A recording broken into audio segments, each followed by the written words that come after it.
মেয়েদের দেওয়ার মতো উপহার হয়তো অনেক কিছুই হয়, কিন্তু সম্মান দেওয়ার থেকে বড় উপহার আর কিছুই হয় না। মেয়েদেরকে দায়িত্ব নিতে শেখাতে হয় না। নিজে ডিম ভেজে না খেতে পারা মেয়েটিও মা অসুস্থ হলে পুরো পরিবারের দায়িত্ব নিতে শিখে যায়। মেয়েদের সম্মান কী জিনিস ছেলেরা তখনই বুঝতে পারবে যখন সে কোনো মেয়ের বাবা হবে। সকল মেয়েদেরকে বলছি, কিছু সময় বের করে নিজের জন্য বাঁচো, কারণ তুমি শত পরিশ্রম করলেও কেউ তোমাকে বলবে না অনেক পরিশ্রম করেছো, ক্লান্ত হয়ে গেছো, একটু রেস্ট করো। মেয়েরা শাসন পছন্দ করে, তবে সেটা রাগের গলায় নয়, আদর করে ভালোবেসে মিষ্টি গলায় শুনতে চায়। মেয়েরা ঘরে বসে সংসারের জন্য যত খাটাখাটনিই করুক না কেন, পুরুষদের একটা প্রশ্ন কোনোদিনও যাবে না, সারাদিন ঘরে বসে কি করো?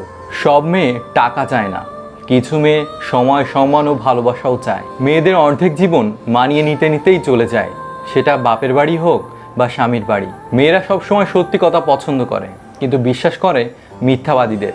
মেয়েরা খুব ভালো অভিনয় করতে জানে। কিসের অভিনয় জানেন? হাজার কষ্টে থাকলেও হাসি মুখে থাকার অভিনয়। লক্ষ্মী মেয়েদের 5টি বিশেষ গুণ। রাগ বেশি হয়, অল্পতে মাথা গরম হয়ে যায়, মুখের উপর জবাব দিতে জানে, রাগের মাথায় উল্টাপাল্টা কিছু বলে দেয়, সব কিছুর পরে নিজেই আবার কষ্ট পায়। মেয়েদের একটাই ভুল, তারা কিছু ছেলেদের গুছিয়ে বলা মিথ্যা কথাগুলোকেই খুব সহজে বিশ্বাস করে ফেলে। তুমি নারী, তাই তো তুমি বহুরূপধারী, আবার তুমিই নারী, সমাজের মর্যাদা রক্ষাকারী। একটি মেয়ে সবসময় অসহায়, কখনো তার পরিবারের কাছে, কখনো তার ইচ্ছের কাছে, কখনো তার স্বপ্নের কাছে, আবার কখনো তার ভালোবাসার কাছেও। একটি মেয়ে তার জীবনের প্রত্যেকটা সময় অন্যের জন্য বেঁচে থাকে। জন্মের পর তার বাবা মায়ের জন্য, বিয়ের পর তার স্বামীর জন্য, সন্তান হবার পর তার সন্তানের জন্য। আসলে মেয়েদের নিজের জীবনের কোনো চাওয়া পাওয়া থাকে না। মেয়েদেরকে বলছি, তুমি যেটা চাও সেটা করো, লোকে কি বললো তাতে কান দিও না, কারণ তুমি যখন জন্মেছিলে তখনও লোকে বলেছিল ইস মেয়ে হয়েছে। ফ্যামিলির দিকে তাকিয়ে নিজের ইচ্ছে আর আশাগুলোকে বিসর্জন দেওয়ার নামই হলো মেয়ে।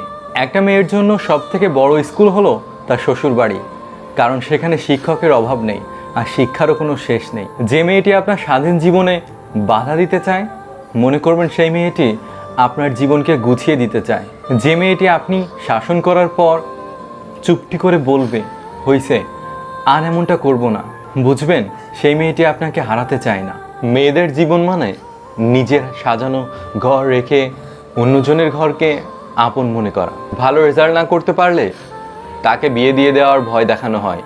যাদেরকে ছেলে বন্ধুদের সাথে মেশা, রাত করে বাড়ি ফেরা, প্রত্যেকটা কাজের জবাবদিহিতা সমাজকে দিতে হয়। বয়স 21-এর কোঠায় পৌঁছালে যাকে বিয়ে দেওয়ার জন্য গোটা পাড়ার মাথা ব্যথা শুরু হয়ে যায়। মেয়েরা হলো সন্তান জন্ম দেওয়ার বায়োলজিক্যাল মেশিন। ধর্ষণ হলে আজও যার পোশাককে দায়ী করা হয় সেটাই হলো মেয়ে। মেয়েরা নিজের পছন্দকে বিসর্জন দিয়ে অচেনা মানুষটার চাওয়া পাওয়া পছন্দকে প্রাধান্য দেয়। মেয়েরা নিজে কষ্ট পেয়ে হলেও শ্বশুরবাড়ির স্বামী, শ্বশুর, শাশুড়ি সবাইকে খুশি রাখে। তারা হলো ভালো আছি নামক উপন্যাসের ভালো থাকার হাজারো চরিত্র।